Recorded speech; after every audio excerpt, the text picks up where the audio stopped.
Moses, from prince to leader.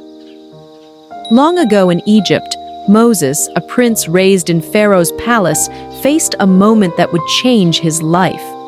Despite his royal upbringing, Moses never forgot he was a Hebrew at heart. One day, he saw an Egyptian mistreating a Hebrew slave. Feeling a rush of protectiveness, Moses looked around and, seeing no one, stepped in to save the slave but ended up making a grave mistake. The very next day, Moses tried to stop a fight between two Hebrews, only to realize his secret was out. The news even reached Pharaoh, forcing Moses to flee to a faraway land called Midian for safety. In Midian, Moses found himself by a well, where he helped the 7 daughters of Reuel, a priest, fend off some rude shepherds.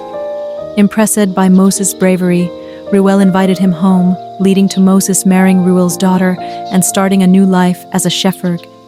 Meanwhile, back in Egypt, the Hebrews suffered greatly under a new pharaoh. Their cries for help reached the heavens, and God was listening. 40 years had passed since Moses left Egypt. While tending his flock, Moses saw something incredible: a bush engulfed in flames that didn't seem to burn up.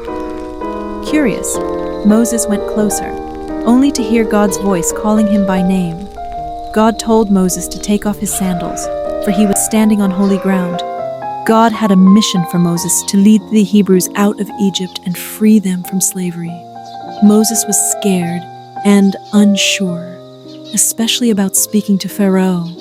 But God showed Moses miraculous signs, turning his staff into a serpent and then back again, and even curing his hand from leprosy to prove his power. Still hesitant, Moses worried about his speaking abilities. God, growing impatient with Moses' doubts, promised Aaron, Moses' brother, would help speak for him. Moses bid farewell to Jethro and set off to Egypt with his family.